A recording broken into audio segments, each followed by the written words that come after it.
Assalamualaikum warahmatullahi wabarakatuh. Perkenalkan, nama saya Maulidia Prilliantiando. Saya dari Fakultas Psikologi Universitas Bosowa. Pada video kali ini, saya akan menyelesaikan tugas video saya dari mata kuliah Filsafat Ilmu yang berjudul Tantangan dan Masa Depan Ilmu.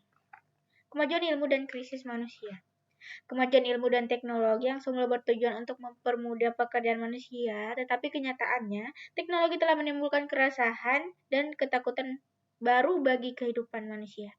Begitu juga kemajuan ilmu dan teknologi yang semula untuk memudahkan urusan manusia, ketika urusan isu semakin mudah, maka muncul kesepian dan keterasingan baru, yaitu lunturnya rasa solidaritas, kebersamaan, dan silaturahim.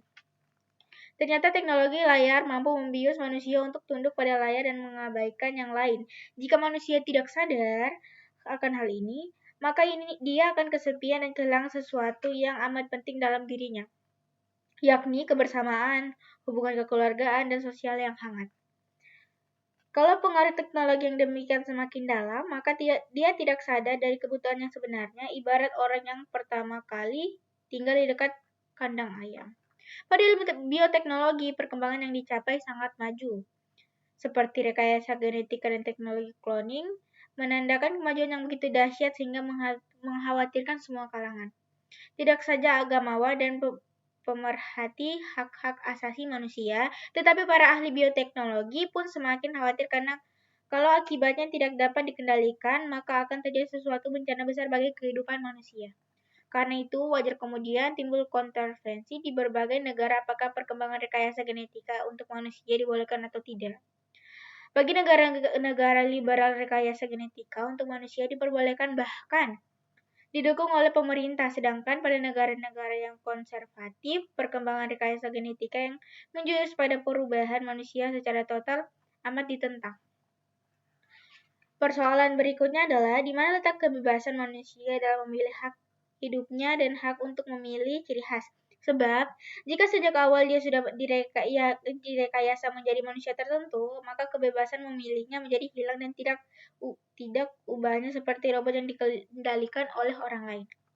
Krisis kemanusiaan tidak saja terjadi akibat teknologi maju, tetapi juga akibat dari kecenderungan, ideologi, dan gagasan yang tidak utuh. Contohnya, ide dan gerakan emansipasi yang dikumandangkan oleh para penggerak feminisme, yang mendorong agar wanita diberi kesempatan yang sama di area publik dengan laki-laki. Umat manusia sekarang amat tergantung dan dimanjakan oleh teknologi. Nah, ketergantungan yang terus-menerus menjadikan dia terlena dari eksistensi dirinya yang bebas dan kreatif. Dia kemudian tidak sadar dipenjara oleh teknologi itu sendiri, sehingga tidak relatif dan reflektif lagi. Contoh, teknologi layar membuat manusia tergantung pada layar. Bahkan kalau handphonenya rusak atau komputer rusak, maka dia sangat repot karena semua urusan ada di sana, mulai dari agenda harian sampai proposal mega proyek. Kalau sebelum penemuan teknologi maju, manusia terpenjara atau ditentukan oleh alam dan Tuhan, maka pada kemajuan teknologi terpenjara oleh teknologi itu sendiri.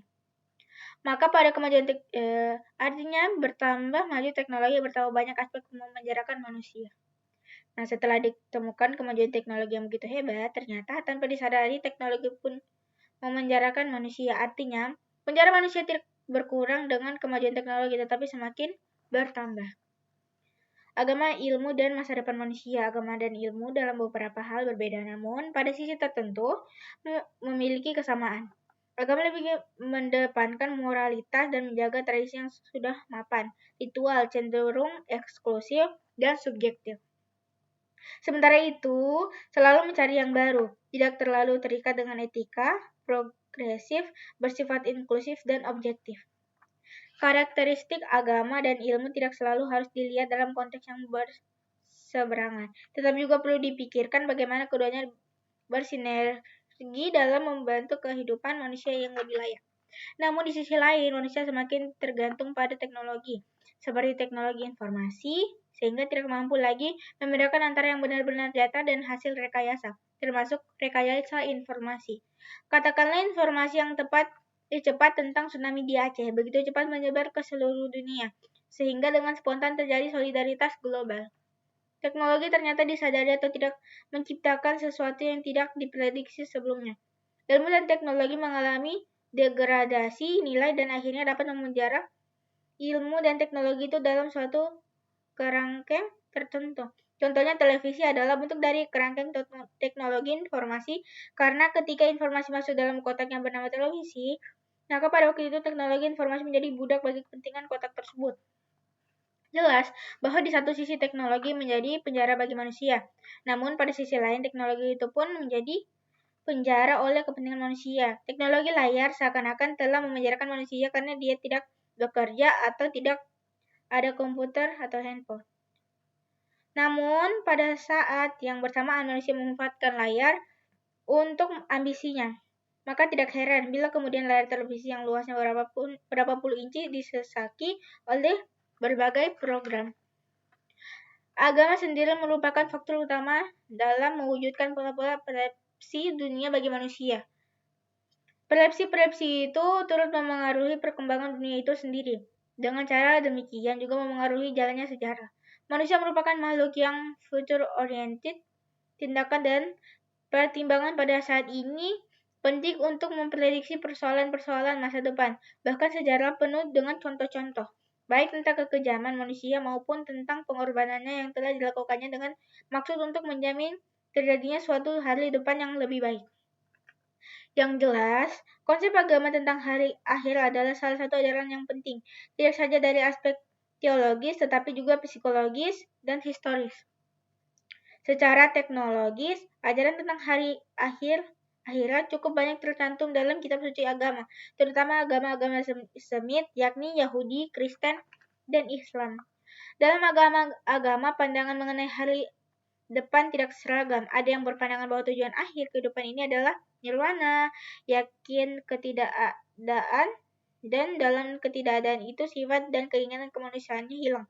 Ketika manusia masih memiliki keinginan, dia akan kembali ke dunia dalam bentuk lain.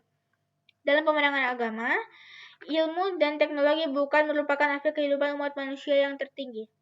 Tidak juga merupakan puncak kebudayaan dan peradaban umat manusia di dalam evolusinya mencapai kesempurnaan hidup, perfection of existence.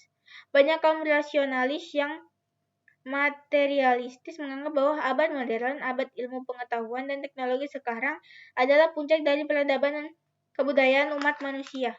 Dalam manfaat ilmu dan teknologi untuk pengembangan, maka demi menjaga keseimbangan antara teknologi, pembangunan dan lingkungan, kita tidak boleh menghadapi penyakit labun dekat dan menuruti naluri untuk hanya memikirkan hasil-hasil yang jangka pendek.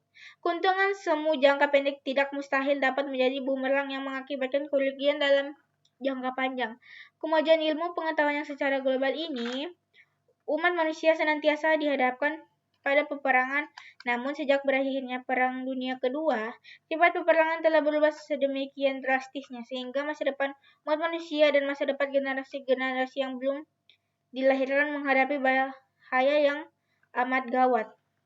Akibat dari penggunaan senjata nuklir, kimiawi, biologis, dan sebagainya secara besar-besaran akan menimbulkan perubahan-perubahan ekologis dan genetik tak terpulihkan yang batas-batasnya tidak dapat diramalkan. Maka itu pengetahuan dan teknologi benar-benar tidak berdaya untuk mempersembahkan kepada dunia satupun perangkat yang mujarab. Para ilmuwan dan teknologi dihimbau membantu mencegah penyalahgunaan ilmu pengetahuan yang digunakan sebagai pembiasaan massal. John Solover, wakil pemimpin gereja Kristiani Saints, mengemukakan pandangan yang segar. Kita memang harus mencintai kemajuan, masa gembira menjadi bagian dari kemajuan itu dan tidak takut menghadapinya. Karena mencintai kemajuan itulah akan muncul berbagai keterampilan yang diperlukan. Adanya tantangan mendalam tentang ortodoksi agama dan adanya konsekuensi di kedikdayaan teknologi genetika, maka sangat penting dan kritis bagi kita untuk mendengar pandangan dan pikiran para teolog dan filosof dari berbagai agama, seperti kata biolog Wilfred Anderson, bahwa teknik yang hebat mempunyai segi buruk yang hebat pula. Donald Silver, Presiden Emeritus pada Union Technological Seminar di New York, dan guru besar emeritus di bidang etika di Columbia University. Berpendapat bahwa karena kita tidak memiliki kearifan mutlak mengenai konsekuensinya, tidak dapat ditawar lagi. Kita harus waspada manakala konsekuensi itu mulai muncul.